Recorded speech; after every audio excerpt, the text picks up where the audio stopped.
This podcast is part of the Deluxe Edition Network. To find other great shows on the network, head over to deluxeeditionnetwork.com. That's deluxeeditionnetwork.com. Bev's Video Kingdom is intended for a mature audience. Listener discretion is advised. Bev's Video Kingdom really is brought to you by... What the fuck? What's up, dude? One of my renters broke the toilet again. That dude takes giant shits. Now I know what I'm doing tomorrow.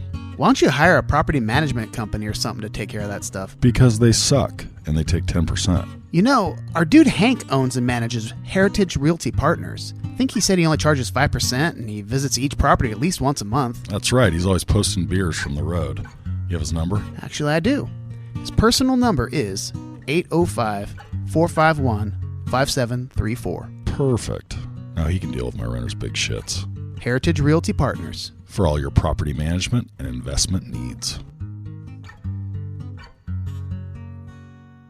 Bev's Video Kingdom is brought to you by Buffalo Bill's Skin Repair. Have you got a skin tear or laceration, but you just can't afford to go get proper stitches? Or maybe you just don't like the way that doctor sewed you up last time? Well, we've got the answer for you at Buffalo Bill's Skin Repair. At Buffalo Bill's, you'll have your choice from dozens of stitch patterns, including the whip stitch, the back stitch, the straight stitch, and our most popular of all, the legendary chain stitch. Not sure what those will look like on your skin? No problem.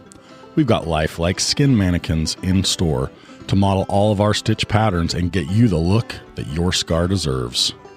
So don't settle for that simple interrupted suture look that you'll get down at the clinic. Wear your skin the way you wear your fashion. Buffalo Bill Skin Repair. We do skin differently. Differently. I'm not sure if I love that impression. Put the stitch in the skin. I don't know if I love it or hate it. Made me laugh. I'd fuck it.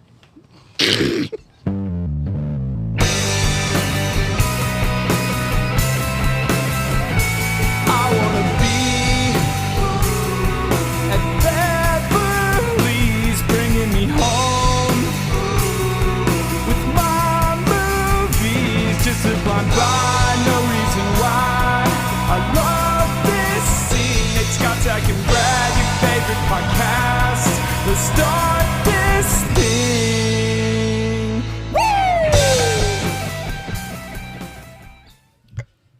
Hello, Bev's Video Kingdom.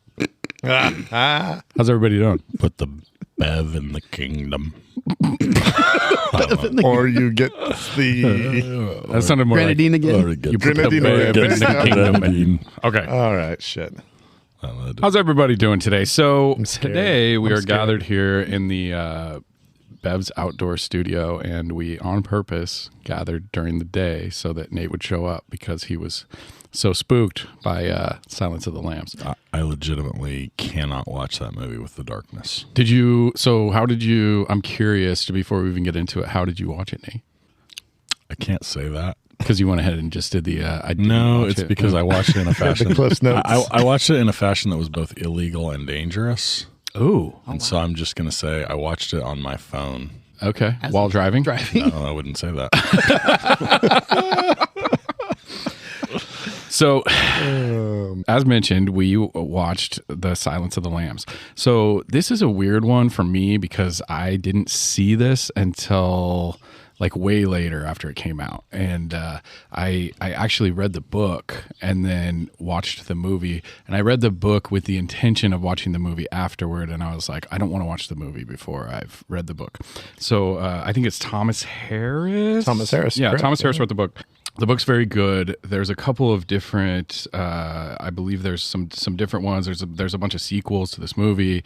I can't speak on any of those. I don't think I've seen any of the like iterations afterwards. I read any of the Manhunter or Yes. Red Dragon. Yeah, so Manhunter actually came out first. That was in Right. 86 or something. So I haven't seen that. And Did that's they redo that? so that's that Red became Dragon. Red Dragon. Yeah, so it's And the it's Red more- Dragon right. story, That's and it's right. it's better. It's Red Dragon is more faithful to the novel according to I Yeah. think Thomas Harris. And And but the Manhunter, the 80s version does have the last scene with like Inagata Devita, and it's edited really fucking freaky. it's crazy. Yeah, It's kind of wild. So, but yeah, it's really good. Yeah, then there was Red Dragon, and then there was the Hannibal. I think was the actual sequel, but then Jodie Foster wasn't in it, and it was like it had what's her face, Julianne Moore. Yeah. Oh, okay. So, Played Clarice. played Clarice, and Gary. She played the same character? Same character, which was kind of okay. lame, and then I like Julianne Moore, though. Gary Oldman is completely unrecognizable as like one of the guys in it. He's like got all this crazy prosthetic makeup on, and I had no idea it was him until like years later. Gary Yeah. He's great. Oldman He's a chameleon, Fantastic. man. Yeah. A chamomile, if you will. So anyway, so I didn't see this. So I didn't see this when it came out, but I knew it was like a big deal, and people said how scary it was. I don't think the movie is particularly scary. I think that there's some gore-y-ish stuff. I think there's some suspense. A lot of uncomfortable. Yeah, definitely. I think that what really elevates this movie for me is I love the acting and I love the music. I think the music, the soundtrack is just fucking epic. So I'm curious everybody's thoughts. This thing came out 1991, 2 hours. I feel like it feels a little long to me. And directed by Jonathan. We decided Jonathan Demme is how you say it. Sure. So I'm curious what everybody thought of it. Had everybody seen it previously? I feel like you probably all saw it before, right? So I'd seen it one time, as I recall. Okay. And it was right when it came out on VHS, or when you could steal it by having a giant satellite dish. So you were a young man. Yeah, I'll give you one guess as to why, as a 12-year-old, I chose to see The Silence of the Lambs. A girl. That's so well. Yep. I bet bonus points if you know which girl. You can just give me the initials. L-Dub? Yeah, attaboy. Gotta impress the L-Dub. I had this huge crush on this girl for most of my childhood, and She was in FFA and had lambs, and you were like, I gotta see this shit. well, I don't know. We were over. We're going to a farm movie, okay? We were over at her house. We hung out a lot, and she had this giant satellite dish, and so I think it was like one of those where you could steal movies from around the world and whatever. And so I don't recall why, but for some reason it was like, we should watch this movie, and I'm like, well, yeah, I guess we should watch this movie. I mean, we're going to be sitting together on the couch. Yeah, we should watch this movie.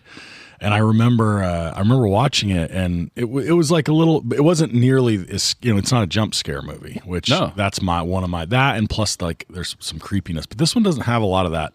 Right. In fact, one of my questions here is like, do we count it as a horror, or what exactly is it? But anyway, so I remember watching it, and I think at the time I'd known that it had won the Academy Award, or that it was very well received. I used to watch all the Oscars back then.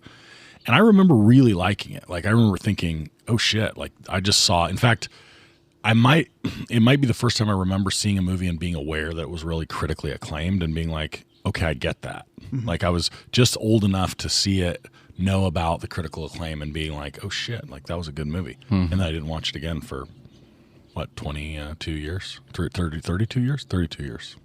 And when you say big satellite, not to go on a tangent, but like we're talking about those satellites that are like the size of your house. Like these things were fucking massive. It looked like what you now associate with like either a radio station or like a space center. Yeah. Like, they were really ridiculous. Yeah. No, it was like the size of what would you say? I mean, it was bigger. It was further across than I am tall. Yeah, it's like 8 feet across at least. They're on the outside of like a starship in Star Wars. Yeah. So I knew a handful of people that had them. It was it was like a thing. And it seemed like every single person I knew, they were always having trouble with them. Like they're always broken. Oh, and they would move. Like they would like literally like. No, you'd have to like control rotate. where like you'd have to like if you wanted the stations from Australia. Yeah. Australia. No, that was good. That was a good accent. Then you'd have to move the dish, but you could get them. I'm right there with you, Nate, because I saw this when I was young, and on the rewatch, there was like maybe one or two little parts that I kind of remember, but I know I've watched it. Like I know I sat through the whole thing, and again, I enjoyed it a lot. I wouldn't like put it down as like, oh, this is a classic. I can't believe I haven't been watching this a bunch lately. I don't think I'll ever like watch it again, but it's a good movie. And obviously Anthony Hopkins is just a legit killer in this, right? Both in the movie as a character and just as an actor. It's tremendous. And that performance carries it. And that's all I have to say about that. How long do you think the Forrest Gump trope is going to last here? We're what, a month and a half out? Yeah. I'm going to give it 6 months. Yeah. I mean, we're still saying the fucking Brad's Brothers Band thing. This shit could go on forever. Give it 2 years. Okay. Yeah, I don't specifically remember when, but I'm pretty sure I saw this in the theater. Oh, really? And because I remember and I'm not a horror movie guy. I don't count this. I don't think this is a horror. I think it's more of a thriller. I think But- 100%. But I see it listed with a lot of horror, and so I guess with the subject material, it's kind of horror or whatever. But it's not. It's a thriller, and I remember feeling so much tension and so much fear when she's in that house. Some dread, yeah. And she sure. she walks into that one room and she sees that fucking corpse in the bathtub or whatever, and all of a sudden the lights go out. And the worst part about that shit to me was like, oh my God, I hope she doesn't like fall in. Like that's what scared me the most. Because that would be gross. That would be gross. But yeah, I definitely remember just being on the edge of my seat in a lot of the parts and really enjoying it. And but again, and this is a movie I've actually watched dozens of times. When it's one of those that comes on, and I think I love it because of the acting and the characters and the interaction between Clarice and Dr. Lecter, and it's to me it's great. And there's definitely some ridiculous stuff in it, and we'll probably get into all that. But there's also a few really clever scenes too. Absolutely. like just the way they were edited, the way they're kind of thrown together. The way it's shot is brilliant. Yeah, the cinematography is awesome, and like you said, the music's great. The music, I think, really punctuates a lot of it, and it's just super like swelling crescendos that just really kill it for me. I didn't think that it cleaned up like it did at the Oscars, because it was did. a phenomenal. It was Best Picture, Best Actor, Best Actress, Best Director, Best Adapted Screenplay. So I have a couple. That's not bad. They call that like there's some name for that like it only doesn't happened happen two other times. Yeah, it does not happen very often. Yeah. So a couple of comments. One, I actually thought Hopkins was not in the movie enough to be the best lead. Like I hadn't thought of it until originally, but like he's more of a supporting character really. I mean he's a focal point in terms of like the narrative. Mm-hmm. But his screen time can't be. I mean, compared to Jodie Foster, it's got to be like. And really, Jodie Foster's the only like lead in this movie. She's the There's a bunch of supporting characters, clearly. But I think second would be him. Probably. Yeah, and he's great in it. Although, but you think he should be in the supporting category? I think by minutes. I guess in spirit, right? Like maybe not. A good comparison is like Robin Williams getting Best Supporting Actor for Good Will Hunting. It's like he's probably in Good Will Hunting more than Anthony Hopkins is in. That would be an interesting stat to look up. Yeah, we should look that up. I don't know. But that's why it just doesn't make any those awards. It's arbitrary. Who knows? Give me a good definition of what's what. And I've never heard one. I don't know why they choose this for that or whatever. It seemed like you should have like, okay, if you're in it this percentage, then you get this one. If you're in this percentage, you get this. Seemed like there would be something to do that they could. We had to kind of settle that. Suck it. So the other comment. I guess I'll sort of work outward in. So my first reaction, watching it this time without thinking very critically, was that the music and some of the filming in terms of its like angles and its lighting made it feel way older. Like I was like, this is 91. And I started thinking about other movies from that era. I mean, just, by way of comparison, right? Like we're taping, some other things from the early 90s. We have Sandlot coming up. And so having watched those, like just the feel of the movie, the music, the everything about it makes it feel more like a modern era movie. This one feels more like something that could have been put together in the early 80s or the late 70s. And so as I thought more about that, I started reading like what it got a little further into it. So this is very clearly, as I read more about it, it's very clearly like post-noir film. Mm-hmm. So that was the feel that I got from it, was that it was a it reminded me a little bit like of Chinatown, which is kind of the quintessential like for early post-noir. And so when you read about The Silence of the Lambs, its point in movie history is very important because it apparently is the first to blend the like detective thriller with the noir kind of like mood of a film, and it sets the stage for a bunch of stuff that we really love. So like Seven, I think, is almost a direct descendant of this. I would 100%. Yeah, and even to some extent, Fight Club, right, which we just did, has a different like arc in terms of like what the movement of it is, but the tone and mood of the movie as being kind of noir like, and sort of some of the editing, some of the shots, some of the music, even though it's not just a score. But it's like, I don't know. You can, as soon as I saw that about it, I had a lot of forgiveness for feeling like it was older than it was, because it isn't very intentional about feeling that way and the tone of it. And I think even some of the acting, where like my first reaction to the first scene between Jodie Foster and Anthony Hopkins felt overacted by Anthony Hopkins at first. I was like, damn, like he's kind of doing it hard. And then, which I think, kind of like lightens up a little bit throughout the movie, but it definitely, he was doing it hard.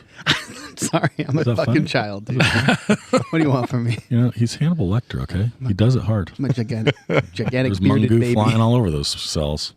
Anyway, so I just thought, like, in some ways, I think that's in the spirit of it, right? Like, it's a little bit over the top or in your face about certain things that I think works really well as a whole. But I think it's gritty, right? I mean, Very it gritty. feels Yeah. gritty, like a lot, especially the opening scene. I love the opening scene when she's in like the training, sort of like the And like the training loneliest deal. training course ever. Yeah, yeah, creepy.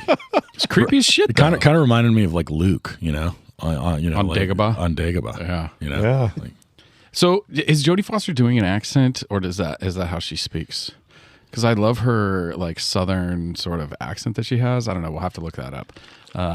If she is doing an accent, fucking Yeah, because Spectacular. it's not over the top. No, Yeah, it's- it's just it's a, really a good. hint of an accent. no, I think that's an accent. I don't think that's her. I But love. what's funny about that is because that's such the role, like that is the preeminent role I think of Jodie Foster in. I hear her. That's how I hear her voice. Right. And so I can't picture her in other movies. Well, she was born in Los Angeles, California. So Yeah, let's say yes. Do we Let's say know? that's Do we nice. know if Hopkins is like a big star at this point? Oh yeah. So he's already like a big deal at 90. Yeah, I think he's Yeah. pretty big by then. But I'll look. I'll take some of. I'll get distracted with the IMDb here in a minute. Did anybody have a struggle like following exactly what was going on? yes. Okay. And I definitely want to get into that. I was thinking we'd save that for the director, because I do Okay, have some yeah. questions for the director about some of the plot and some of the pacing of it, for sure. It's sort of Okay, we'll talk to the director about that. But it's I so have pacing commentary. so Nate, you didn't really say like, do you dig the movie? Do you like it? So I really like it.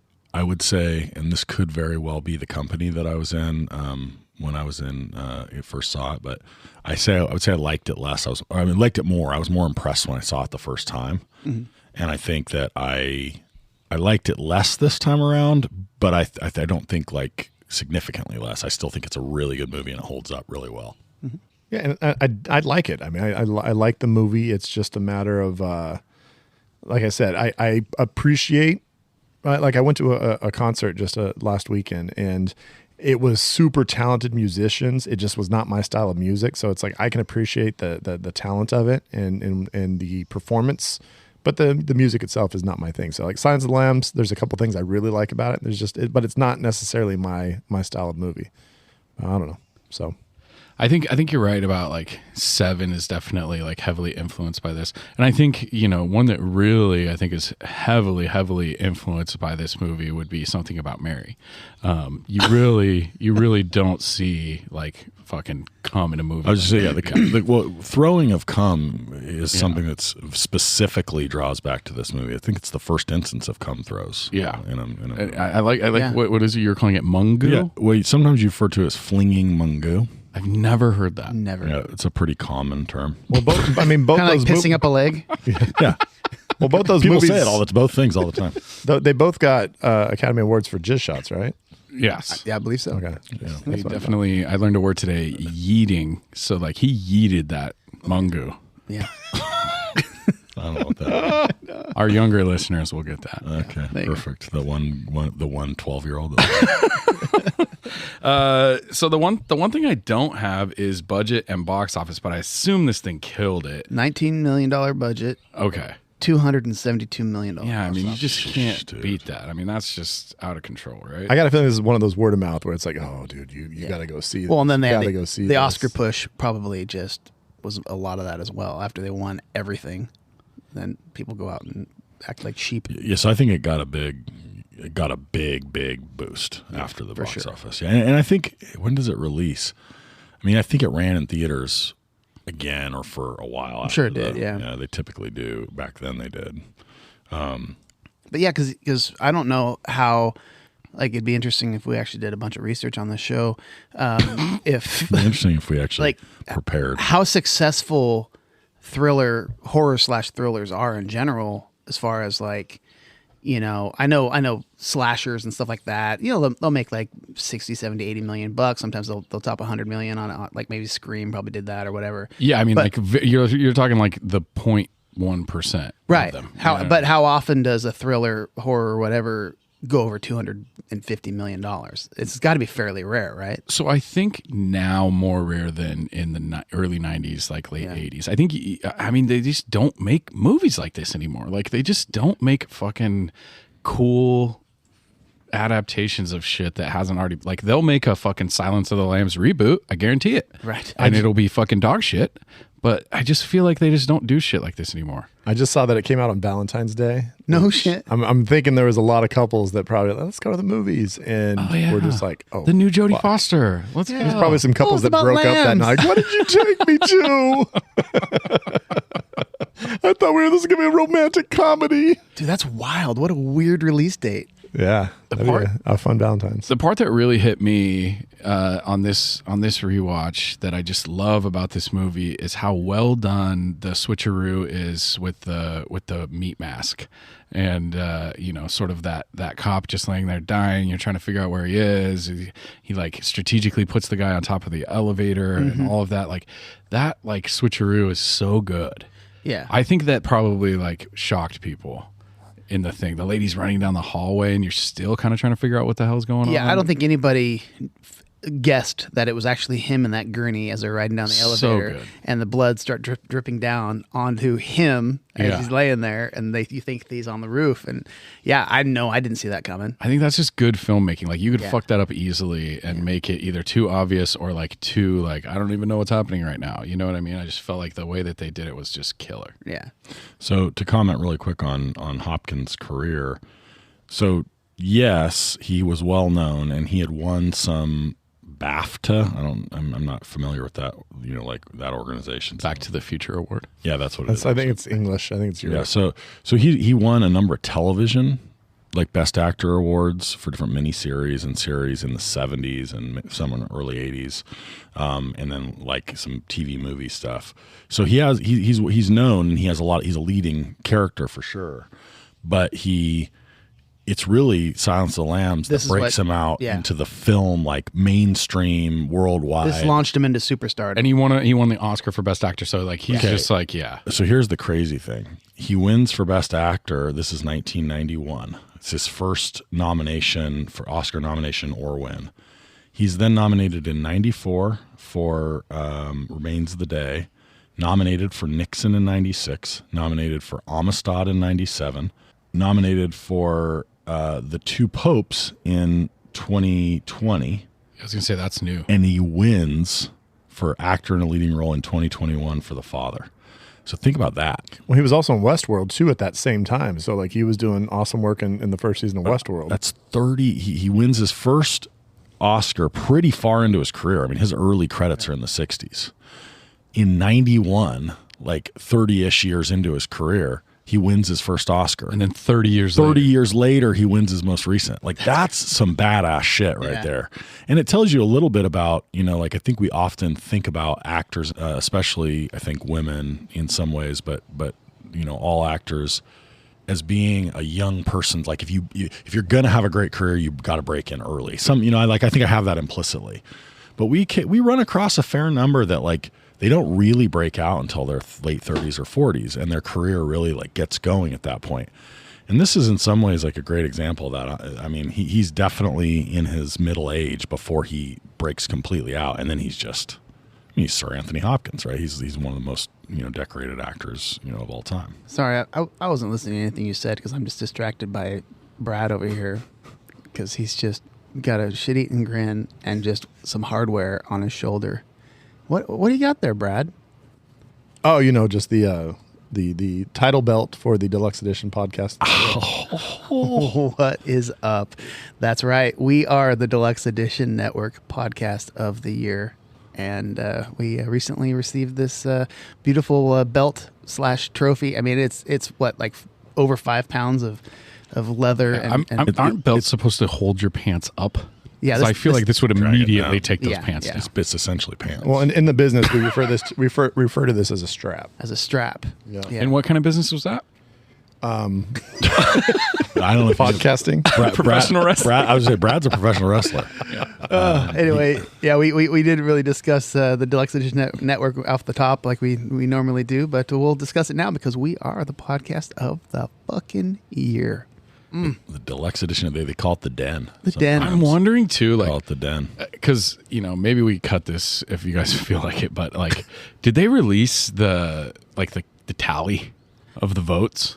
Because I think it was we can get it. fucking bloodbath. It was a landslide. Yeah. It was like there's BVK. I actually, here's my question. Casey, could you please report?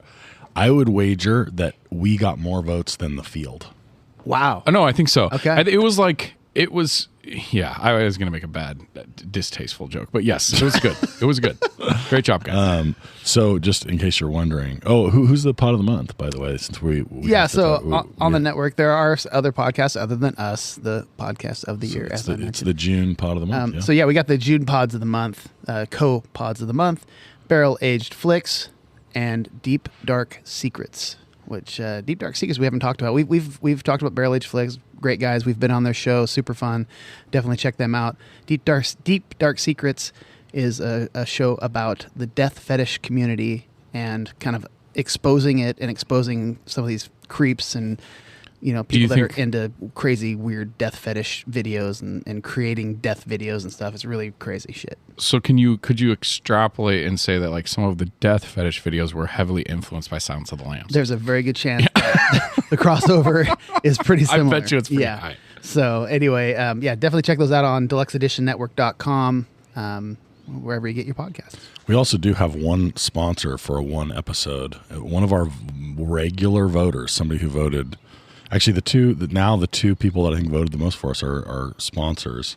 Monroe Family Orchards asked us to ask for a sponsorship. So if you want cherries, when this comes out, hustle to monroeorchards.com and you can find a contact. If you're in Central California, you can go get some of the best cherries in the world. So the cool thing about the cherries is that they're fucking delicious, but it's also like if you don't feel good or like you have any like sort of gastrointestinal issues, It'll clear you out. Like I call it the Monroe Family Enema. Like every year, it's just fucking the cherries come in and then you shit yourself. I think they have that package on the website. Yeah, where they'll send you like an enema bag with the cherries. Because they're like, don't eat too many of those. You're gonna shit your pants. And then I'm always like, no.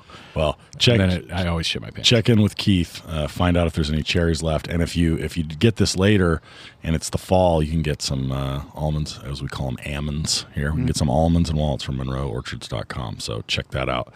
All right, so Brad is like so proudly displaying he's that just strap right just now. the shittiest grin. Well, it didn't need to be sitting on the table. It needs to be over the shoulder as it should be. So. Give me a grin there, bud. I'm gonna take a picture. We're gonna put this on the socials, and you guys can see exactly how proud this motherfucker is. It's a heavy piece of art, really. I wonder. Yeah, it just seems like an impractical thing, but I guess it's a trophy, really. So it doesn't need to be very practical. I mean, boxing. I'm assuming it started in boxing and eventually made its way into professional wrestling. And yeah, the belt. I don't know why the oversized belts. I love it. It's called a strap, Brad. It's I a heard strap. in the business that's what we call it. I keep trying. I've been trying to think of a wrestler name for Brad that goes with Guy Fawkes, but I haven't come. Guy Fawkes. Ooh, I think Guy Fury. I think it definitely This guy Fox. Guy Fawkes. braid fox. Yeah. So that's the belt. So I'll say one last thing, and I say we ask the director to just to point it out. Hopkins in '91 when he wins the Oscar, 54 years old. Fuck. 54. So And he then wins the next Oscar at 84. 84. Damn. But I mean, that's like a crazy, like, it gives hope to all of us old guys that maybe we still Well, have. Scotch. I mean, he got his first big award right here at age 64. So Yeah. that's pretty awesome. Yeah. Yeah, 20 years from now, he's going to still be winning all sorts of podcast awards. Yeah, running around in that wheelchair. Well, the Hopkins movie that he wins again, the father is basically like a case study, or like he's like the only real actor in the whole movie, and he has like dementia, and it's like him, like it's sort of like a really cool, like it's supposed to be a great portrayal of like how that feels and like how it affects the people around him, and like him going in and out of like either dementia or Alzheimer's or whatever he has. I don't recall, but yeah, one of those. So I mean, 84, maybe he was like fucking really method acting. Can't wait to see what he does when he's 114. Yeah. Oh, What do you think? Should we talk to Demi? Yeah, let's do You it. got Demi Moore somewhere? Yeah. Let's do it. Pull up a chair and grab yourself a drink. We'll hypothesize what directors think. Maybe sometimes get a guess. Makes us look good. Let's drink, laugh, and pretend we know what we're doing. Drinking with the director, brought to you by Last Call Brewing. Last Call Brewing always sponsors this podcast because they made beer with us. They did. What kind of beer are you drinking, Brad? I have a beer from a place called Last Call Brewing in Oakdale, California, and it is their Flip Flop Tank That's Top really weird. I've never heard of them. Tropical IPA. I'm sorry, Tropical Ale, and it is guava, sea salt, and just a nice flavor for the summer. Like if you want a good, refreshing, drinkable, crushable, nice beer for the summer, go get Last Calls. It's made with sea salt. Guava and sea salt. No shit. Yeah, a little sea salt on the end. Interesting. I didn't know they did that. Scotty, what are you rocking? I'm actually rocking a delicious Subway Diet Coke. I went and grabbed a sandwich, and old Scotchy Claus decided to bring some cookies for all the boys and girls They for were the podcast delicious. today. I ate all of them. And so I got a box of cookies, and I'm drinking a Diet Coke. Let me ask you this question. You're a Coke guy, right? You're Diet Coke, Coke Zero. Yeah, Coke Zero primarily, yeah. Yeah. And you like it clearly better than Diet Pepsi? You know, if I go to a restaurant and they say... Yeah, I mean, I'll drink either one. Yeah, I'm I'll not drink gonna- either one. I But won't- if I'm going to the yeah. store and buying, the first thing I'm going to grab is a 12-pack of Coke Zero. And My you first can, choice. And you can tell the difference now. Oh, my God. Oh, 100%. I mean, I won't kick a Diet Coke out of bed. But if I have to have... Coke product, I'll take Coke Zero. Uh-huh. But like the second it hits my lips, I'll know if it's not a Diet Pepsi. I think y'all are in like a very specific demographic Diet Pepsi with drinkers. diet sodas. Like I Yeah. think there's like a very like 40 to 64 where like it's just like heavy on the diet soda. I think there was like a push when you were younger Big that was time. like, yeah, right? Yeah. I don't think of it as like a particular. I'm probably only part of like 3 Facebook groups about it, so it's Yeah, not but like I a mean- particular. I've spent some time with you, and I mean, you only drink like It's not like my. 17 a day. It's maybe. not like my grenadine groups. Yeah. I'm probably 40 of those. If you go anywhere with Nate, like in the morning, like everybody's drinking coffee, and Nate is trying to find ice to pour Diet Pepsi. I don't do hot 6 beverages. a.m. I don't do hot beverages. So I sometimes like to also drink Rockstar Recoveries. Okay. Okay. Yeah. That's kind of like my morning coffee. But they don't have a diet version. It is the diet version. Oh, okay, perfect. But I'm pretty sure that that's probably going to kill me fast. Yeah. Like there's probably a lot of bleach in it. Probably. That's what I think. But yeah, Diet Pepsi in the morning, I'll take it. It's wild. It's an interesting. I don't know why I don't morning like hot beverage. beverages. I'm weird. Anyway, so okay, so And what are I'm you drinking. I pulled out the grenadine today, so I wasn't lazy about it. Yeah. So I got the Diet Pepsi grenadine. I might put some octane in this later. Yeah. I might throw a little whiskey. Yeah, Put it into gear. We got some time. We're doing So we're doing some recording today, ladies and gentlemen. We're doing a few shows here, It's and beautiful. and we got to pace ourselves. it's starting to feel like Even though he cracked on the minute he walked in. Just And did I have a tall beer with lunch? Probably. probably. It's hard to say. All right, so Brad, you said you had pacing and some questions about pacing for the director, and I want to hear those because I have some pacing commentary. So yeah, we were starting to get to it. It's the idea that like timing wise, well, one, I mean the school gym. Like, I mean, I'm going to talk about that a little bit better, but it feels like Hannibal in the school gym. Like once he's like been transferred, That's Yeah. a school gym? I don't. That's what it looks like to me. It just reminds. me. I had no idea. I don't. think The it's building? a school gym. It's They not a don't have school the gym, but school it- gym on like the 5th floor. Right. It's what But it looks feels like it. Yeah. Well, that whole set up is very weird. Like So he has time to kill these cops, hang one up on the rafters, Right. and then cut a dude's face off. And he there's- also at some point just like kind of stands and listens to the music. Like Oh, yeah, he he's kind of just vibes like, for a second. he's vibing. He vibes for a little bit. He got his first bite of human flesh. He hadn't had that in a while, so he kind of chills out, and then he has time to go, not only get him like onto the elevator, but cut the dude's face off. And I guess he does it on top of the elevator. That's where he does it. But yeah. he's dragging people around. That dude was probably bloody already because he'd been hit in the face with a nightstick about 17 times.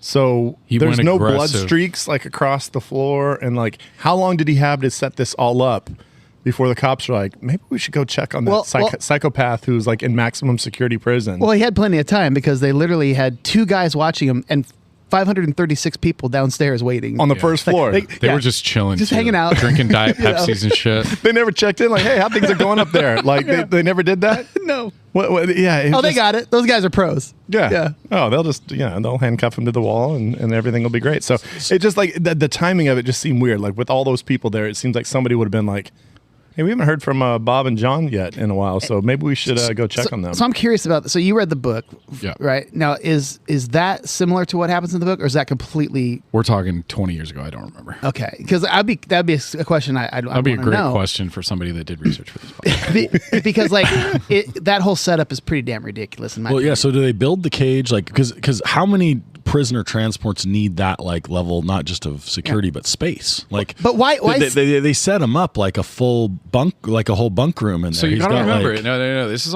all on purpose, and he's getting all of this special treatment and getting all this transfer and everything because of he's the helping senator. find his senator's daughter, right? So the Right. senator like has like the ability to like make that kind of shit. But happen. I mean, my point is like, where do you get a cage like that? Like, do you call like one of the bounce house places and you're like, you guys have cages? I think Like, definitely. do you deliver and set up? Because we got a max I got security one at prisoner. Costco, like very similar, dude, for my dog kennel. It's like it's very very similar. Your dog has like a like that.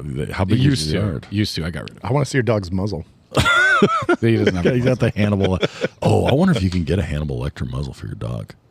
That'd be pretty legit. bet. I'll be on Amazon doing that. I bet later. people would yell at you though. Like, I think "What are we're you doing to losing- that poor dog. We have like a heavy like ASPCA donating listenership, and we're losing We're them right losing now. them. They're like, We wouldn't they put put their that dog on. in kennels and wear fucking face masks. We wouldn't do that. None of us would do that. That's all hypothetical. Apologize, CT. Just like me driving and watching movies. I guess Just- in just that for the pod. in that same thing, like he insults the senator, and she's like, "Get him out of here." Did they go back to Virginia? So that's where so that and some of the stuff even before that, like I have trouble sort of following the time, not even the timeline of events, but like what exactly is happening and why things are happening. I feel like they don't do a great job of explaining like some of the sort of behind the scenes stuff.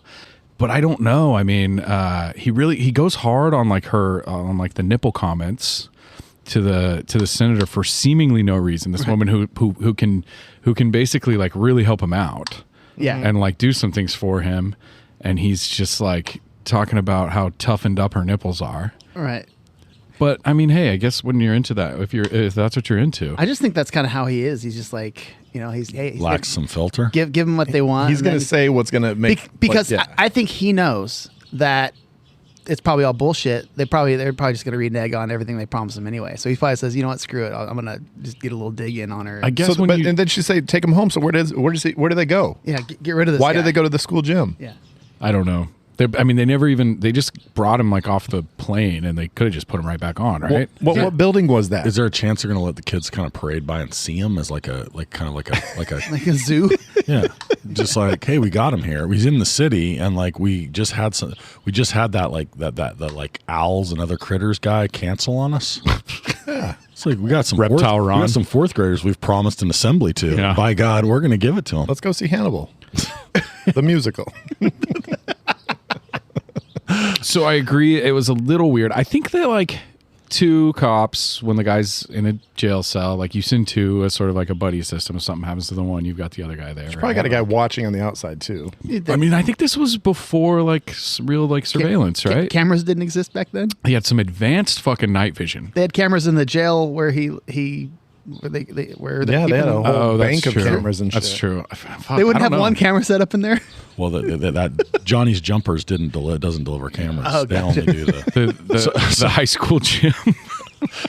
So a couple. Did the scoreboard go up when he killed each of them? Is like, So I have a couple more problems with this scene since we're threw a here. point on the since board. we're here, and then I want to give some commendations. I hate that we're shitting on it. It's like my favorite scene. No, I I give some know. commendations on pacing because I love that scene in general. But one issue is, I mean, they roll the guy around on like a dolly, Literally. with a muzzle. Right. Strapped in 4 places. That this is how dangerous this guy is. But then when they give him food and actually go in the cage with him, they're like, "No, we could probably totally let him go and just throw his hands behind his back. One set of Handcuff him. cuffs. That's no biggie.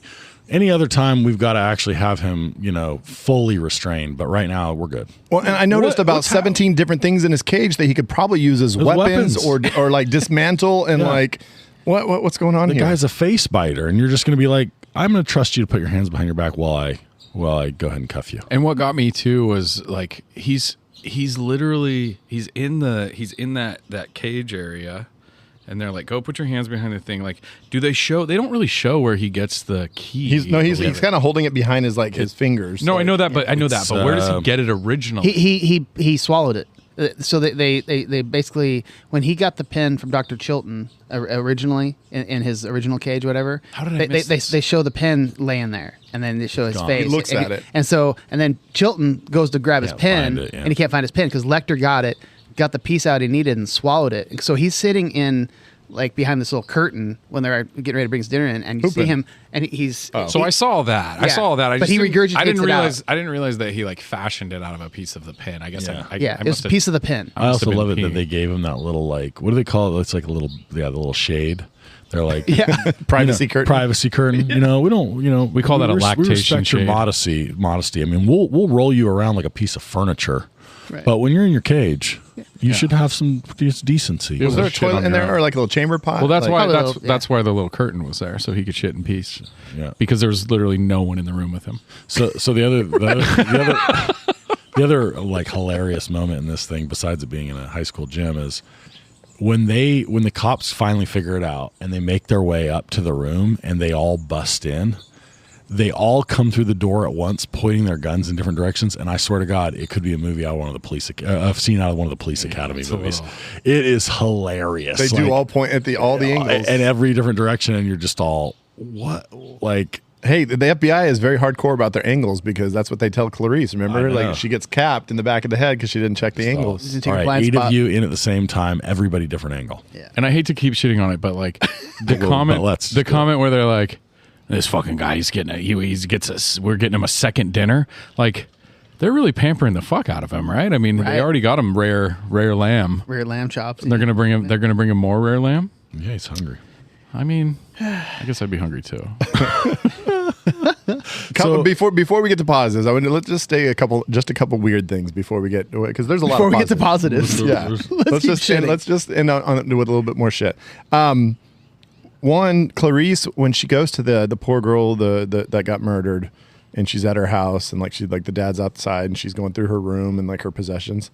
She finds her like little secret nudie photos Yeah. and just like leaves them there on the top of like doesn't put them back or anything. Just like, True. The Yeah. dad's gonna come back in there and be like, "Oh, look at! Oh my goodness!" why are these there?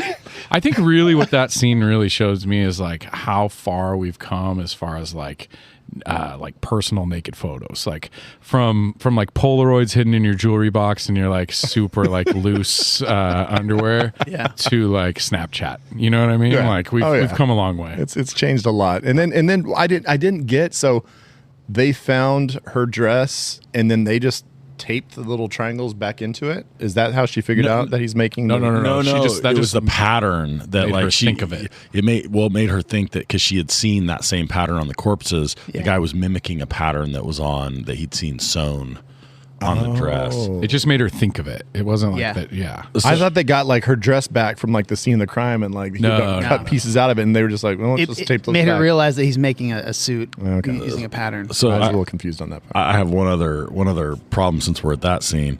So how far like they act like it's this revelation that, he knew the first victim. Isn't that like police detective training 101?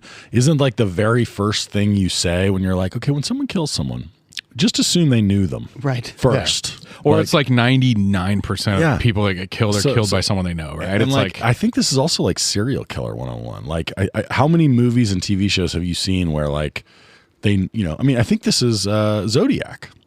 Yeah. Right. Zodiac knew the first killers. That's eventually. So there's like Son of Sam, all of them. They all kill so someone. all They of know. a sudden That's where you they're get your like, face wait a for minute. it. He knew the first victim, and I'm just like, this is not high level FBI work. Like, how is this the surprise? I don't know. They I mean, I guess there's a lot of examples of like subpar FBI work in this movie.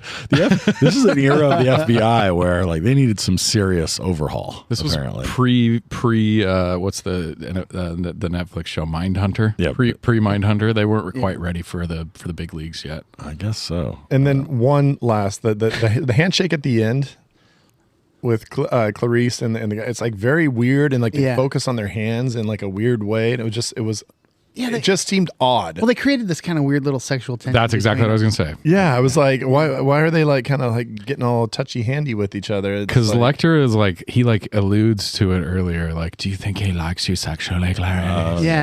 Yeah. Do you think he thinks about your rough nipples? She's like, that's true. or like the creepy guy when they have the moth and the guy's like, do you want to go out to dinner or whatever? And she's like, are you? She's like all of a sudden not like a nervous sort of weirdo, and like all of a sudden like super forward with him and like, are you hitting on me, bro? Yeah. And he's like, yeah. And I'm like, that was kind of out of character for her. Like I didn't really get that part. Well, they play up the whole I'm a female in like a male dominated world, and just kind of like she's always like guys are always trying to hit on her or question her or just look at her for her sexuality. Well, and I think that's totally true. But I don't think all of a sudden with some two weirdos in like a dimly lit lab where you're cutting open a fucking moth that a killer left in somebody's throat, that all of a sudden you're going to get like aggressively like, hey, you trying to hit on me, bro? Like fucking, she's not like that in any other part of the whole movie. I think she was kind of teasing him a little bit and playing along with it, because she wasn't accurate. She was like, obviously I'm not into this guy with the lazy eye. But I think she knew that they were going to help her out, and he was just she was having some fun. Or maybe they knew get back to work, dork. Right. Yeah. Fucking figure it out. Watch your Marvel movie and shut the fuck up. Something I really noticed on this latest watch was, and something I really enjoy is talking about, introducing her and establishing her. This is something I really liked that Jonathan Demme did was, there's a lot of little hints and clues throughout the whole intro about how she's this underdog, kind of out of place, character.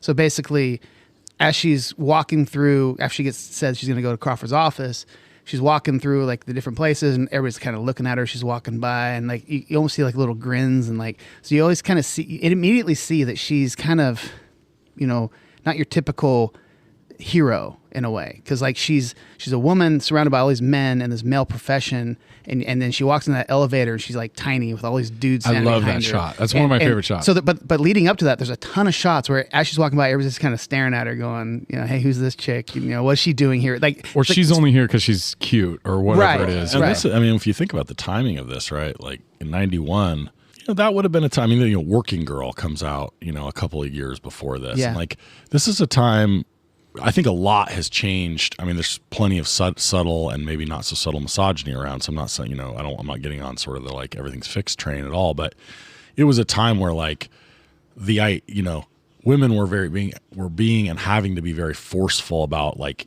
kicking in the doors of certain male professions, and certainly law enforcement at that time, and high level law enforcement would have been one of those. And so I think they're making a point there. That would have been very like, apropos of the time, right? That like this is a thing. I mean, it would have been that kind of thing and notable in that way, I think, in 91. Well, what I really like about it is the fact that it just kind of definitely helps build her up as this hero that you're not expecting.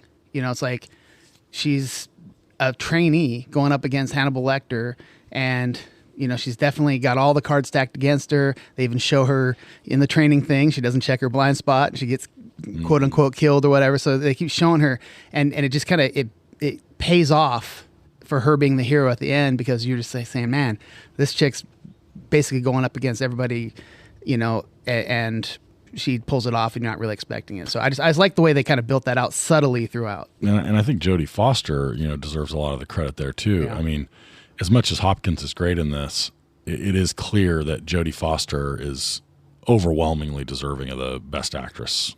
I agree. Did you Oscar there? Did you guys see any of the other actresses that were up for this? No. Sorry, I said actress.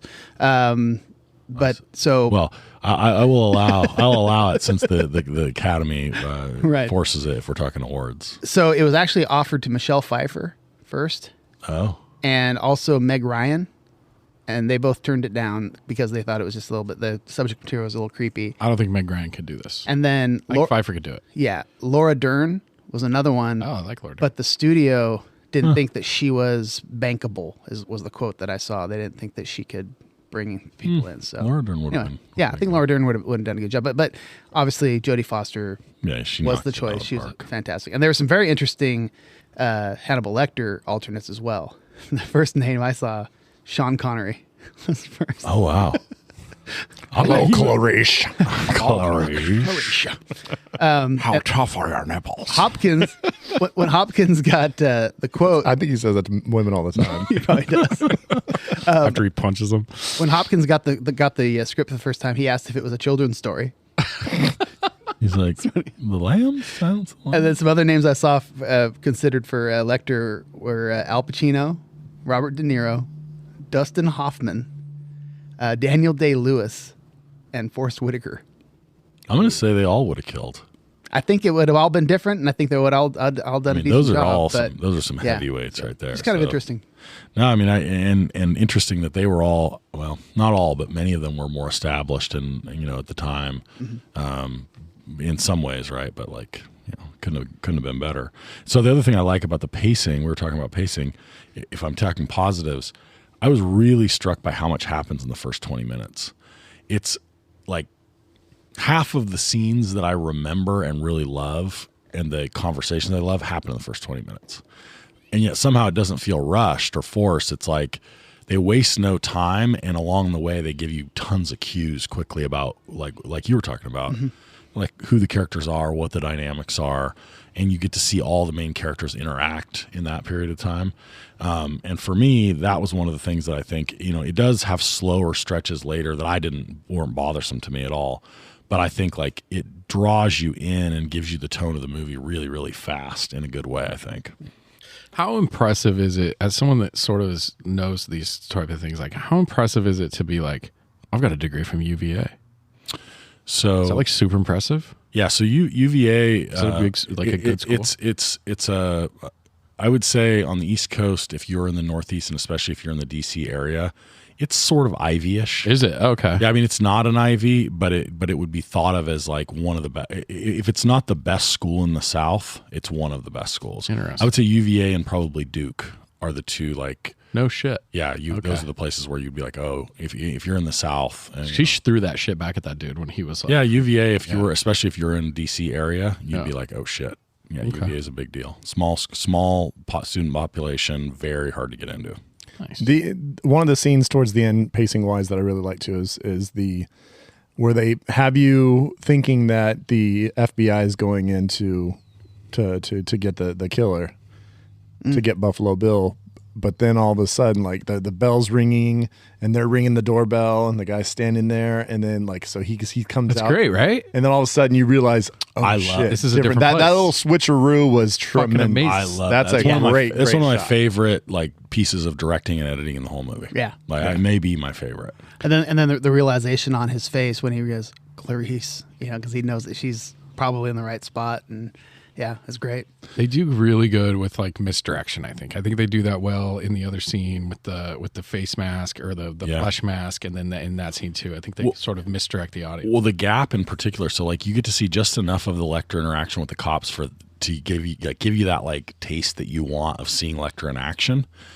But then they jump you right into the like, okay, now we're going to walk you through and let you have to uncover what actually happened the rest of the time.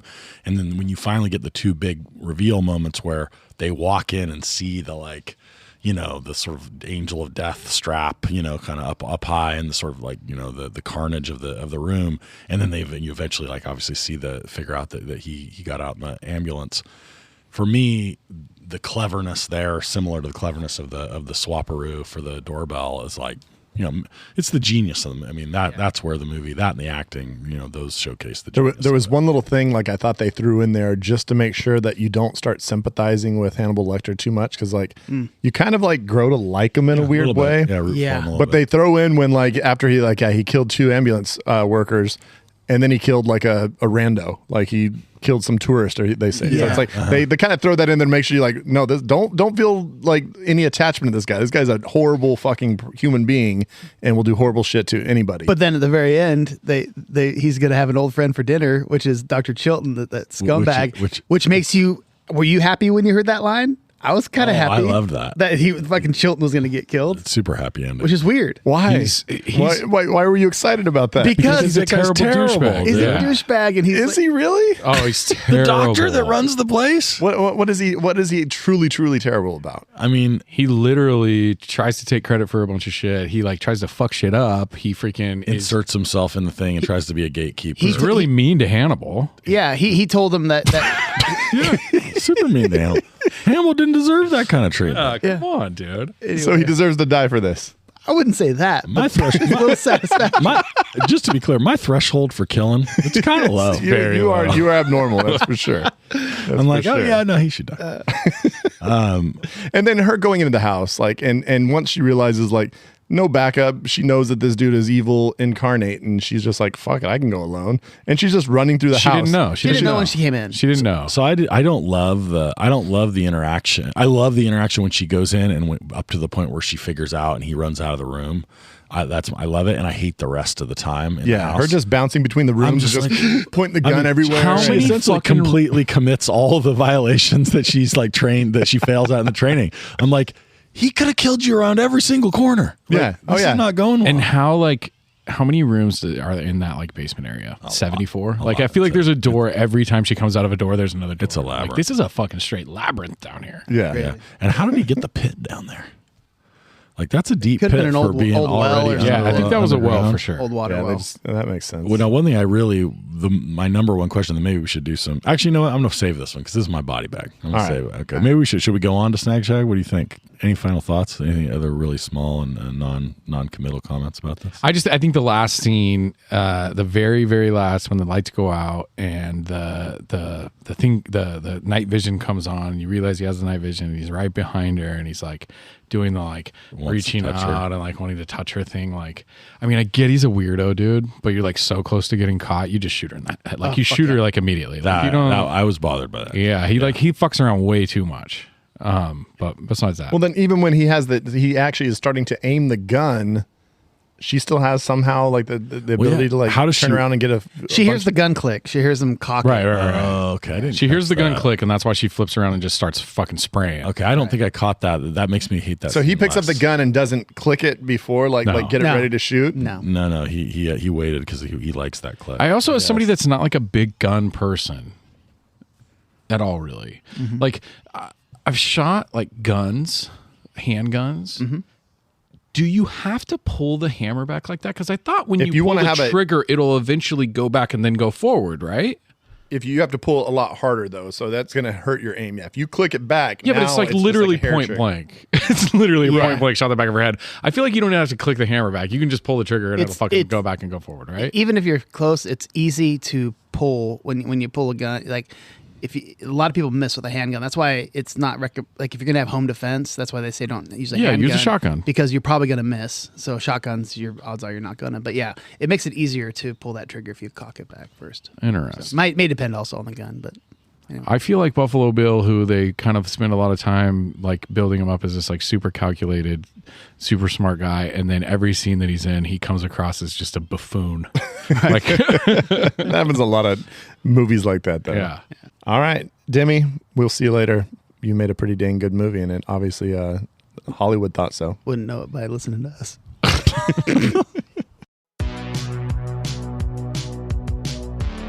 Welcome to the All 80s Movies Podcast. I'm Bill. And I'm Jason. And this is the podcast where we talk about the blockbusters, the flops, and everything in between from one of the freshest decades for movies, the 1980s. So whether you're a brain, a jock, a valley girl, or a Jedi, we've got some 80s classics for you. Do these movies stand the test of time? Are we discovering something new? Is there an 80s movie we are finally watching for the first time? Join us each week as we dive into the cinematic nostalgia that inspired and influenced a generation. From the hits to the cult classics, we'll discuss our earliest memories, favorite scenes, fun facts, and our not-so-favorite movie moments too. You can find the All 80s Movies podcast wherever you listen to your podcast. Please subscribe and happy listening. Hi, this is John DeGorio from Movie Lovers Unite. Hi, my name is Rossi McCree from Movie Lovers Unite. Hi, I'm Alex Haynes from Movie Lovers Unite. And the three of us review movies, TV shows, and interviews and all things media. And we hope to see you on our next review. Is it a one-night stand, or do you hit it with a shovel, or take it home to mom and dad? It's like fuck, marry, or kill. It's Shag Snack Body Bag. Okay, so, God, these fucking cookies that Scott brought. Are you shagging them and all snagging? up in my teeth? I'm going to snag these cookies, put them straight into my rectum. Okay, so Bev's Video Kingdom, BVK. We like to shag, snag, body bag, which is if you haven't listened before, this is basically our version of Fuck, Marry, Kill. We talk about what we like, what we didn't like, and what we really, really liked and want to keep forever inside of our bodies.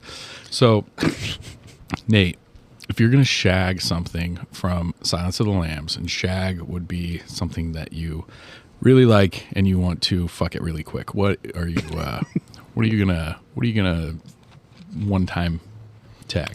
I'm shagging Hopkins. Okay. I think shag is the right thing here because, as I said earlier, I feel like he's not in enough of the movie to feel like I want to snag it.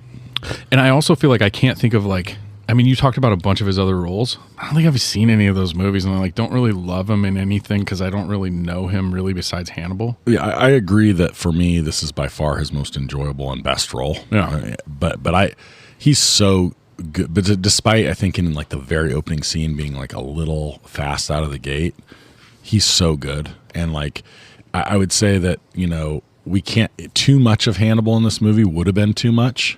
Yeah. But I want to return to the scenes over and over again. So every time he jumps on the screen, I'm pretty excited, even though I think it's the right amount. So I'm shagging him. Have you guys ever seen The World's Fastest Indian movie? No, it's supposed to be really good. So it's fantastic. So Anthony Hopkins, he's plays a guy from New Zealand who has an Indian motorcycle. It's an old school motorcycle, and it's this journey. And the premise of it's okay, that doesn't sound that interesting. But it's about him trying to get to the salt flats to break the land speed record for that type of motorcycle, whatever. Can't recommend that movie enough. It's so good. Yeah. So that's probably my favorite Hopkins. Obviously, this is amazing, and a completely different type of character. Is a very fun character, but check out World's Fastest. Adding it to my list right now. I've got a cousin. I didn't know we were on streaming recommendations. That's not my streaming rec, but he brought up Hopkins, and he's saying he hasn't seen him in much. So no, I'm just playing with you. You don't have to justify. Exactly.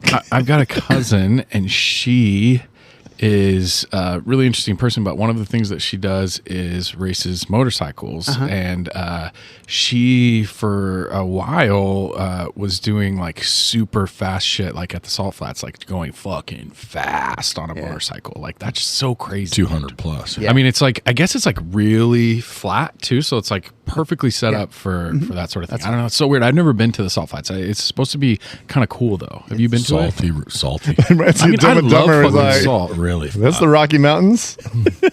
John Denver's full of shit. I guess I'll go and shag. I'm gonna shag.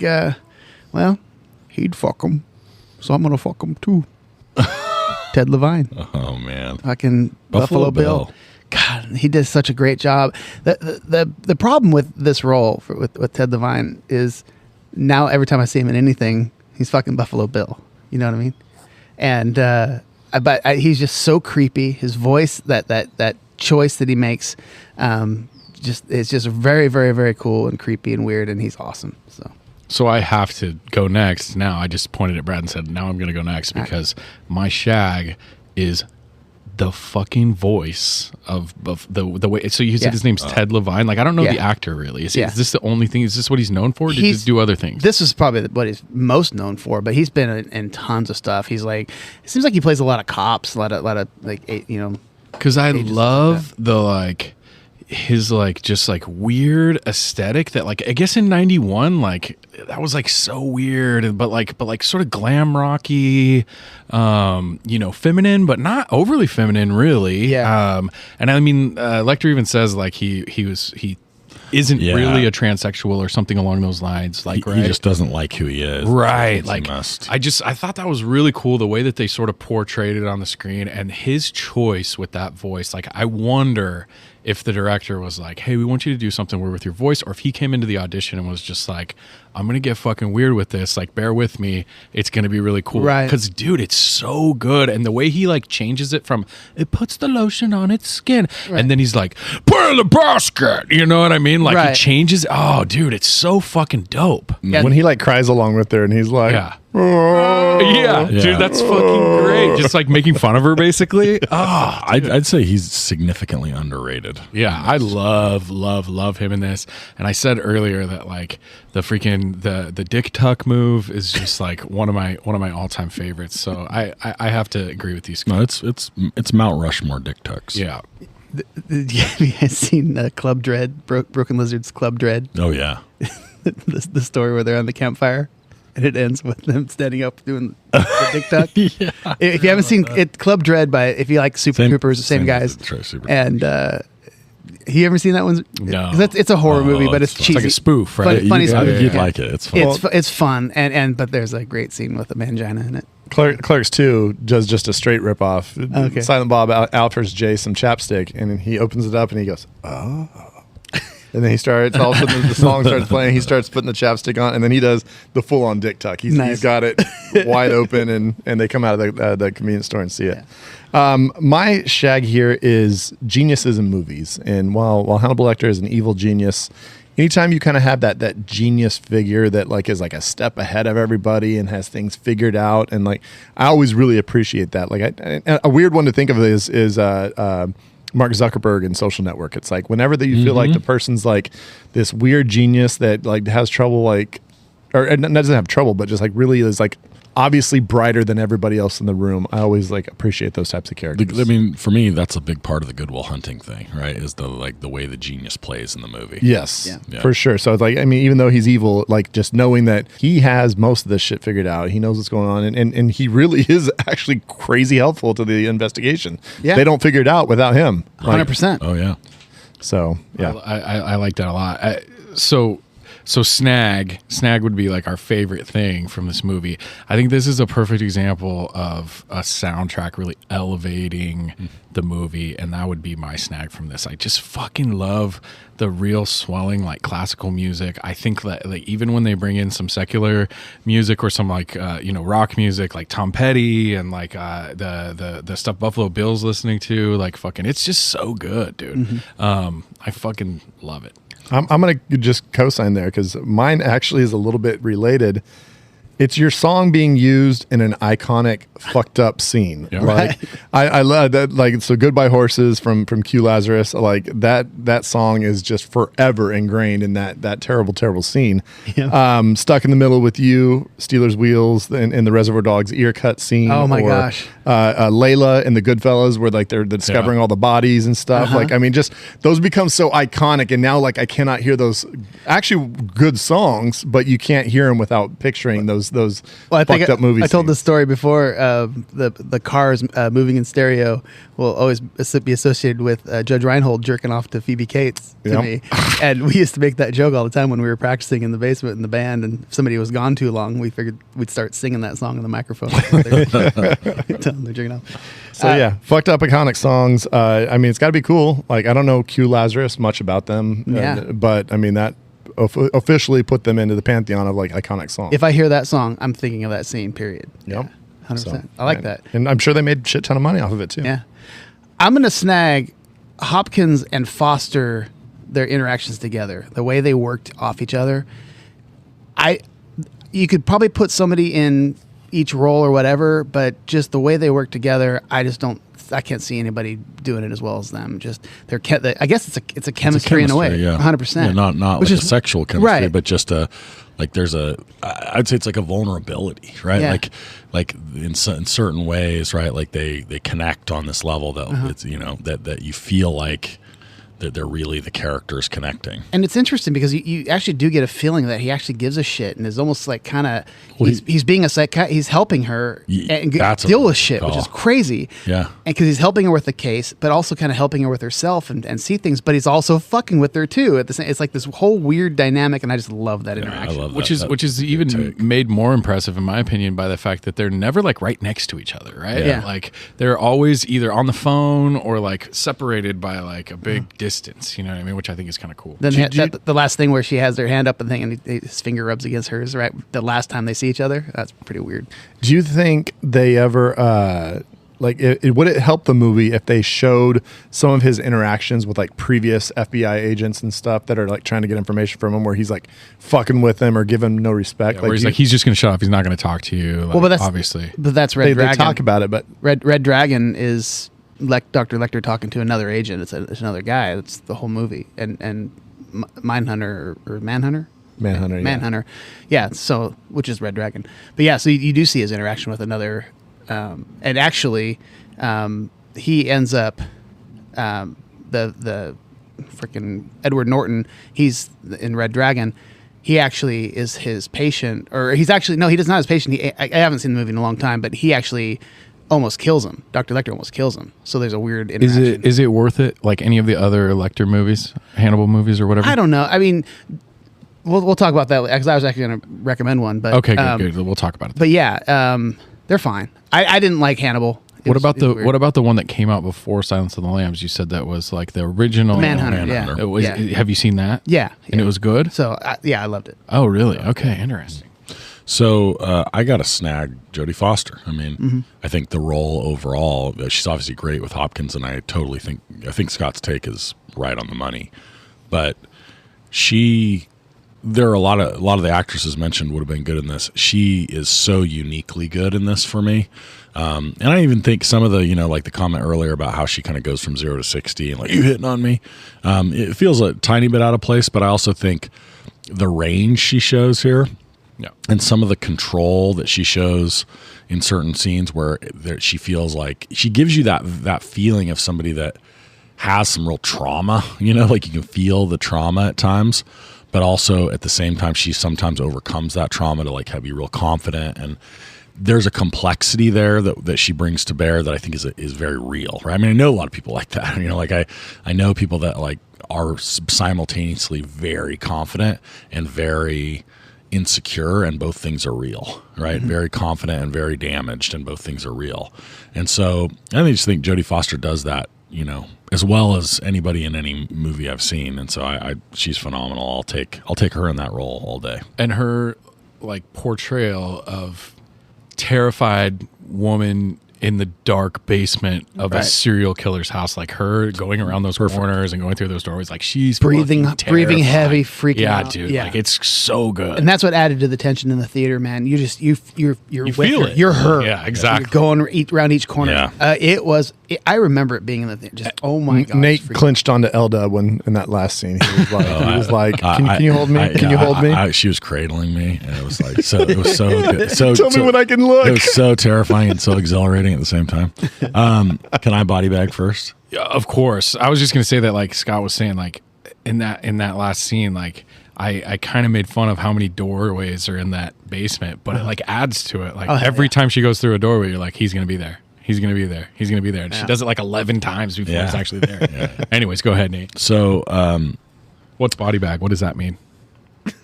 Something you've been on the show before? No, I was just trying to like explain in case people hadn't listened before, because we are now the pod of the year. People are going to be listening. That I could do without. That I would like to change or kill. And we know my bar for killing is low, but this one in particular. So. Catherine Martin, who's the senator's daughter, who's in the victim in the hole, she's a real aggro bitch, and like I feel like it's a little antagonistic. Like she hasn't eaten like 3 days, dude. she's minorly hangry. But notice that like she's obviously pissed at Buffalo Bill, understandably, and like she, okay. But then Clarice shows up and is like, "I'm here to save you. You're safe. I need to go, but I got to go deal with this, right? Like, I'm an FBI agent." And she's like, "Don't you leave me, you fucking bitch!" And I'm like, "Whoa!" Like she's. You got to remember too. This is Senator's daughter. She's probably super spoiled, but like she's probably not a great person to begin with. Yeah. Okay, so in that sense, like I'll give you that. Like maybe that's played perfectly. Yeah. But I really caught my eye. But I'm like, whoa! Like you are really. I leave her in the hole. Like maybe we just leave her. Like don't worry about it. But if I'm gonna body bag something that is clearly a problem for me, it's that she rolls out and she's keeping the dog. Oh, she didn't just punt it. She's carrying the dog. And I'm like, I love why that is she part. keeping the dog? Like she has a emotional connection with that dog that she's been holding Guys, for how much at least least 2 is, hours. How much human flesh has that dog eaten? It's got a thirst for like incredible human, right? Oh, that dog is definitely going to bite Catherine Martin within the first 24 hours. So can I?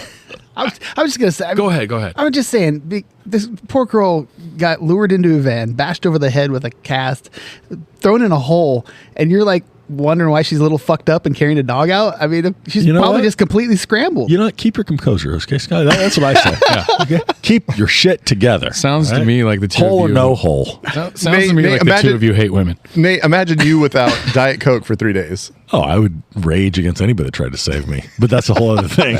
So this brings us directly. Let's not exaggerate. Diet Pepsi, Brad. I have a body bag involving the same woman, but for different reasons. So we're led to believe, and Clarice deduces that he has to like loosen their skin by not feeding them. Mm-hmm. Yeah, he's got to thin them up a little bit. Where does she get the chicken bone? Oh, because he gives her enough like scraps. She's getting like 150 calories a day. She is getting food. I think it's like an Atkins thing. I think it's like a low carb thing. Oh, yeah. She's on the carnivore. He sends down like a little bit of cheese and some. It's like a South Beach diet thing. Yeah, lots of eggs, bacon. Yeah, that's fine. Yeah. Okay. So I don't know if I can body bag it anymore because I was like, no. She's like, oh, thanks for giving me some scraps. Yeah. That's exactly my point. Like I thought we weren't feeding these chicks. Like, what are we doing? Actually, though, I like the body bag here because like he's gonna kill them in 3 days.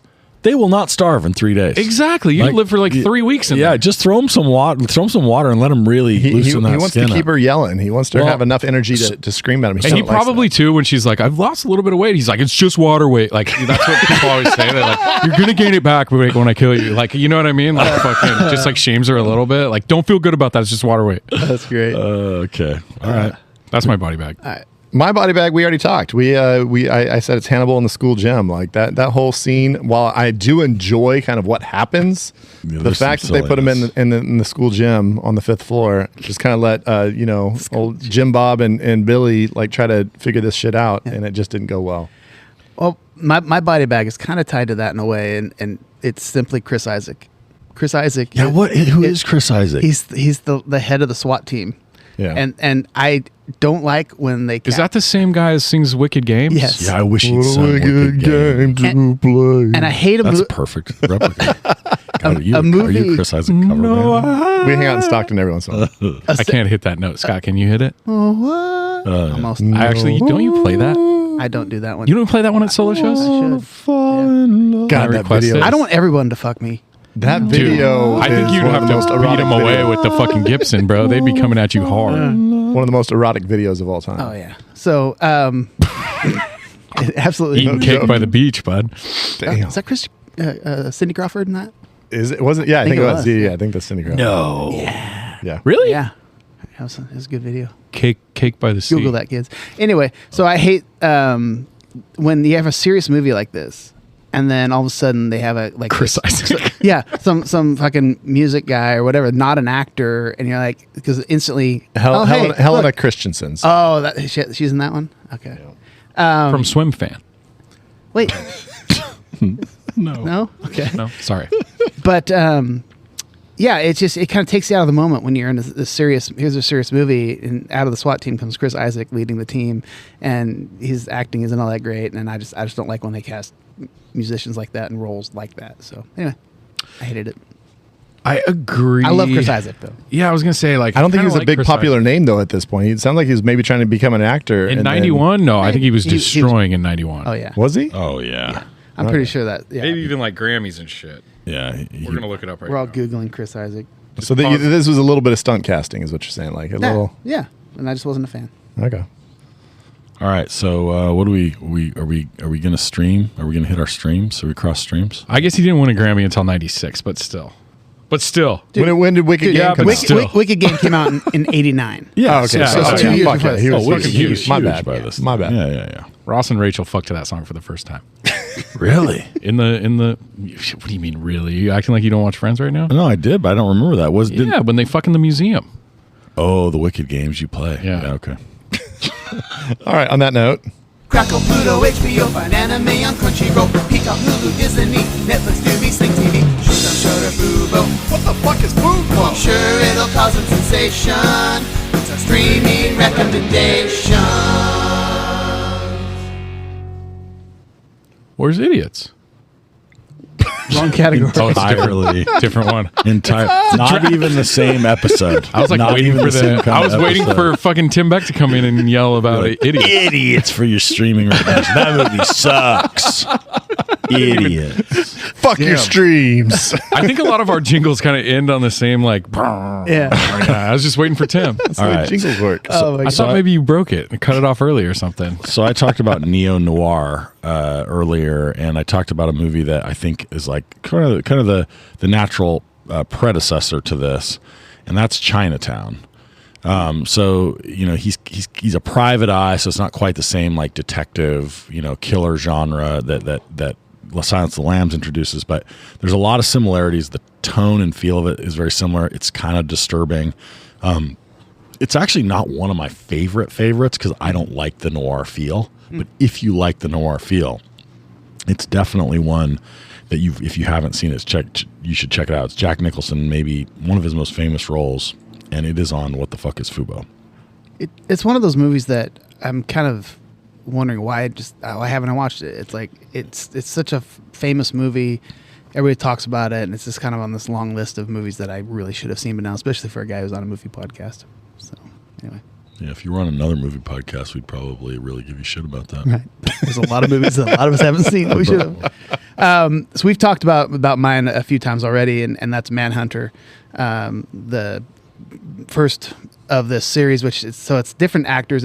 So Brian Cox is Hannibal Lecter in that one. William L. Peterson plays the detective in that one, and then the Buffalo Bill, it's a Tooth Fairy in this one. Right. Is Tom Noonan is an actor who is super creepy looking, Big giant guy. Dude. Yeah, he's kind of one of those guys that always plays kind of a weird bad guy character. He was in the Last Action Hero, Schwarzenegger. He was the bad guy in that. And if I'm not mistaken, Hannibal Lecter's I think in one scene, right? It's like one little small part. It's pretty small compared to the remake they did with Ray Fiennes was in the Tooth Fairy in that one. But yeah, so it's a great movie. The final scene, Anna David is playing in the background. It's a super like trippy, crazy finale to the movie. It's really, really good. Yeah, they chop edit it where it kind of keeps rewinding and like it's just very strangely edited. Yeah, but really, really fucking good. Very 80s. Yeah, really good movie. So check that out. It's on the Criterion channel. Ooh. Yeah. All right. I've got a Spike Lee joint. I'm going to go Summer of Sam.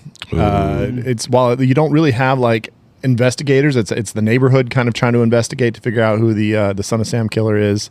And it's just a weird, strange movie that involves kind of the lives of a few different people in the neighborhood. And it's set in the late 70s New York, and there's heat wave. It's a heat wave, right? Yeah. And it's just kind of a weird, strange movie. Definitely a little bit different for Spike Lee, but it's got some very kind of like sketch scenes. Like some of the stuff with the Son of Sam killer is pretty brutal.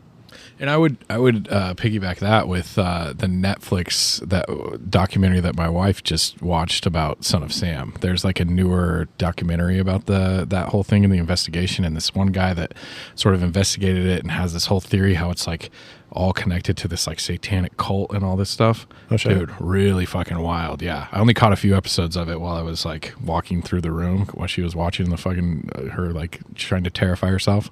It was good. And we're on the outskirts of the streaming networks because mine, Summer of Sam, is available on Hoopla. Nice. Love that Hoopla. What was the one that me and your mom convinced me was real? Was it Hoopla? Was it Hoopla? It's the one Hoopla that is real. She made you sign up. I just for said it was real. Well, no, I know, but like no, but I'm saying Nate got in an argument with my mom about whether or not this is right after Wendy yelled at me and was like, "Watch The Commitments." Yeah. And then she was like, "It's on Hoopla." And Nate was like, "That's not even real." And she was like, "Yes, it is." Yeah, so she showed me. Apparently, you get in San Joaquin County, you get it free through the library. And so then I went and she said you could get, I think it was The Commitments through it, and then I bought it. I just went and bought it while she was telling me this on Prime, and she was just incensed. Yeah, she was like, "You could have What got are you it for free doing?" from the library." Me and Wendy, we need to hash some things out. Will be fun. Wendy, you and I, next time we run into each other, let's have a little sidebar here. Nate said he wants to fight you. Commitments is worth the purchase, though, I think. Oh, my mom loves it. Yeah. Oh, yeah, She was heavily recommended. You watch it yet, Nate? I haven't. No, he hasn't driven anywhere lately, so he hasn't been Oh my gosh. All right. set the phone like on landscape mode right on the speedometer right there and just fucking drive along. Do you I like that. Do you watch me while I drive? I've driven with you. Actually, you're not that bad a driver. I'm a pretty good driver. Bad parker. Yeah. Yeah. Great. Actually, ironically, I'm a really good parallel parker. Just a straight in the slot spot. I've never been straight one day in my life. That's a fact. What gets me Never been straight one day in my life. That's right. Get that drop. You heard it here. All right. Hey, wait, Zach, what are you streaming here, man? Okay, so yeah, I got my streaming. So this is a movie that like I think a lot of people who don't like scary movies or horror movies are like, "Oh, this movie's so scary. This is a horror movie." Blah blah blah. I don't think this movie's particularly scary or a horror movie. I think we've kind of covered that. Yeah. But if you watch this movie and you're like, "This movie's not scary at all," and then you watch like a movie that you think is like scarier, and you're like, "I want to be more scared." There's a movie that I've talked about. I've talked about it on this pod before. It came out in 2008. It's called Martyrs. It's a French movie that is really terrifying. Also deals with like somebody kind of being like sort of abducted and trapped in a house, and a little more torture element than a lot more torture element than Silence of the Lambs, but very fucking good movie. Like it's talked about as like this movie that's like really shocking and crazy. Do not watch this movie if you are not ready for a shocking, scary movie, but it is on Tubi.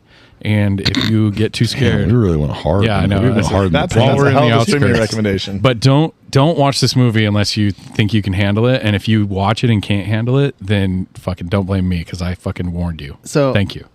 Yeah, I've heard you mention that movie a couple times, and our friends, Two Chicks in a Horror Flick. Yeah. I know they loved it as well, and so like something I know Nate does this as well.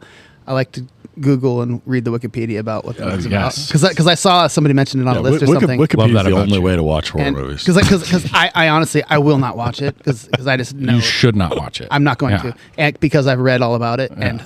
Fucking, that's not a movie I will enjoy at all. It's really good. Really well made. If you like fucked up movies like Zach likes, Yeah. then you're gonna love it. But if you're like me, like a normal person, don't fucking watch it. This movie is really. Brad talked about being like on the outskirts of like watching.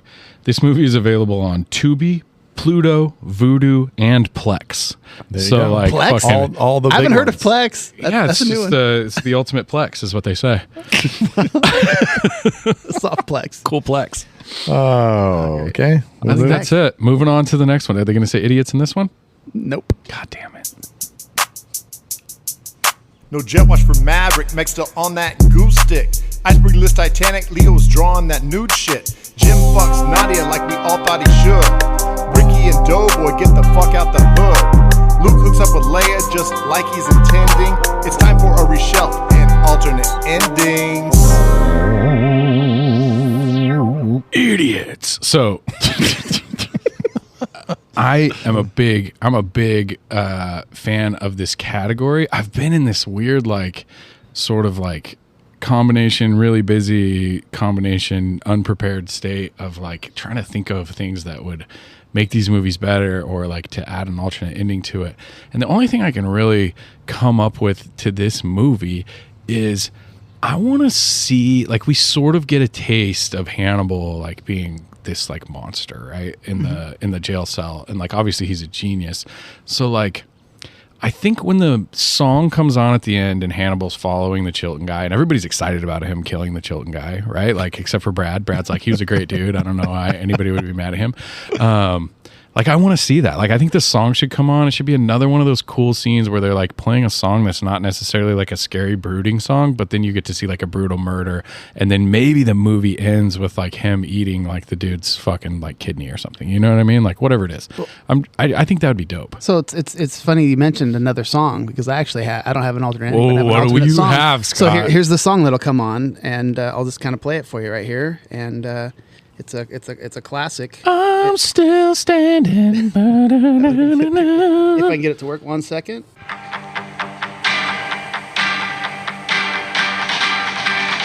Yummy, yummy, yummy, I got love in my tummy and I feel like I'm loving you.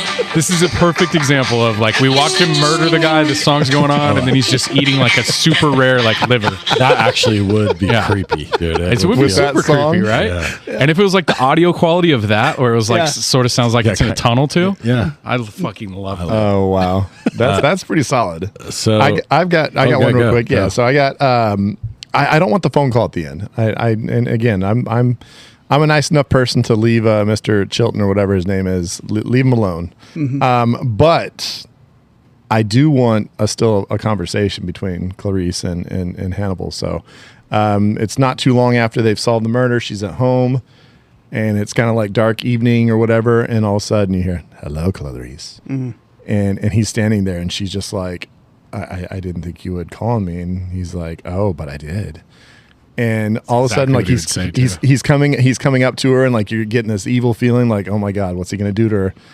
And then all of a sudden, he's like, "Congratulations, you graduated the academy!" And he puts out his hand, and it's just a big surprise party for her. This was all he was an actor. He wasn't even actually really. It wasn't even real. This was just a final FBI training, and just to get her to her like final destination to be an actual FBI agent. He's Agent Jones. He's just an actor. They hire him because they need a good actor. So she had blanks in her gun, and fucking they've been giving her Buffalo blanks. Bill was wearing squibs. Oh yeah, and like none of that was real. And they come in, they're like, I mean, you clearing the house, you should have called for backup. Like you didn't do a great job there, but you fucked up a lot of stuff. You got an 85 out of, and you need to get 80. So good job. You're an agent now. And now she's like catatonic state of just like fucking right, never recovers. Yeah. Seriously though, how like thinking about how the movie actually ended or whatever, he does that call. And she's like, yeah, he's not going to call him out. But how's her life for the rest of her life? Terrible. She's looking over her shoulder. She's ruined. Yeah, but she doesn't hear the lambs though.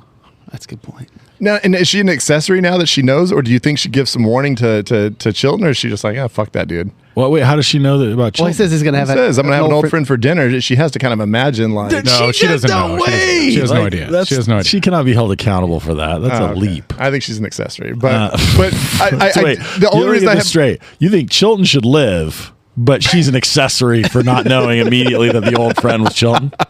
You saw this movie in a very different light than I did. I will say though, do they ever? She's still a cadet, right? The whole movie. She doesn't graduates, or no, she graduates. At the very end, they show the graduation. Yeah, but I'm saying after the whole thing's over. Yeah, after she solved the crime and like been a hero. But even the graduation was all an elaborate ruse. Like that was all. They were still fucking. No, I say like between the graduation, between when she ends she finds the dude and kills him. Yeah. Before they get graduation, that's like her fun. Like you get to see him. I love that, but I'm actually now almost wishing that they fucking do review like some CCTV footage of the end where she ends up getting Bill and like all that stuff, and they're like, yeah, you fucking you did all that shit wrong. Like you don't get to graduate now. Like thanks for stopping the serial killer. Like we're out on you. All right. So I've got one. So movie happens exactly as it did. Okay. We get to the final scene. All right, she's in the house. Her house. No, she's in Buffalo Bill's house. She's in Buffalo Bill's house. Yeah. She's running through the rooms. She gets to the sort of night vision room, and She wheels, fires her gun, totally misses. He shoots her, she dies. What were you guys? I was waiting for the vampire. Were you guys expecting vampires? Oh, well, fuck I'm not it. sure what was All gonna right, fuck happen. off. She's a vampire and she eats them. Signs of Lambs Till Dawn. Jesus, you know? You play it too often and they just expect it from you every time. And then she's with Hannibal at the end, and they're having Chilton for They're dinner. having Chilton for dinner. And she's on his neck, and Silence of the Lambs Till Dawn. There you go. there we go. All right. You know, I think a big miss too is that we don't get to see Bill. Like, she doesn't bust in when Bill is like wearing his new skin suit. Right. Yeah, You know what I mean? I will say that not having him in the skin suit at any point was a Right? missed opportunity. Yeah. Yeah. And there's like only one boob on the skin suit. Like he was waiting for like a matching boob for the Yeah. other side. Why wouldn't you have both boobs? I would think you would Yeah. want to go like Well, at least. and I want to same. see him putting it on and then stuffing the boob that's there. Oh, Right? Missed opportunity. with like flesh, yeah. right? Yeah. So that's Oh, yeah. realistic. Yeah. Like he takes some of the little- fat off one of or them. bags of sand. Yep. Oh, that's exactly what my So it experience feels with real. Feels real, like a bag Back- of sand. This is the most realistic skin suit ever. It's got bags of sand in the boobs. I was just He's just playing cornhole, and he's like, Bag of "Oh, you know sand. what? This would be perfect for." Bag of Puts the sand. cornhole bag in there. I was I'd just love it. thinking, and I want to put this out there, just on previous like conversations today. It's like some new shirt ideas. Like Nate needs the one that says it happens just the way it did, but, and then just like a couple things like on it. That'd be a cool shirt. Good shirt. Oh. Yeah. Zach, yours of course would say, if I'm going to shag something, it's going to be ... And then on the back says, bye-bye. And Brad's would definitely say like, "Yeah, I didn't really like it." There's just this one part. And Scotch's would say, I like boobs. Checks out. It checks out. All right. So we that it? Yeah. I think home? that wraps up Silence of the Lambs. I think everybody did a great job on this movie. You guys did an amazing job on this podcast. I'm proud of you. Thank you, buddy. I see the problem with recording a bunch of pods in like sort of non-succession is like, do we have any fucking idea what's coming up Yeah, next? Yeah, because we do these things called drafts. Yeah. Oh, yeah, They're based on the movies we do. Next week, under great protest from Zach and his wife. Yeah. I think mostly Zach's wife. Yeah, she was upset.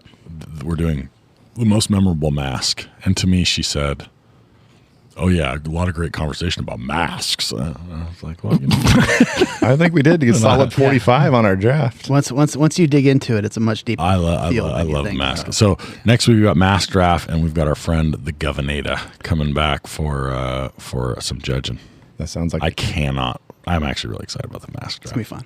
Gonna be a good time. Check us out on the socials. Nate defending his title. Like Will he get to? and subscribe our shit, please. Right? Isn't that what Yep. that's like what my and daughter always subscribe. says when she's talking to the Like and phone. subscribe. She's making a video of herself, and she tells herself to like and subscribe. I love it. On a video that doesn't go out to anybody.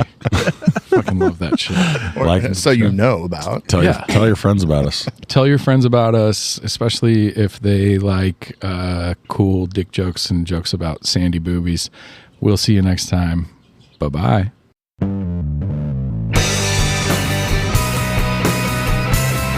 I wanna be at Beverly's, bringing me home with my movies. Just a blind ride, no reason why. I love this scene. Nick Nate, I can grab your favorite podcast. Let's start.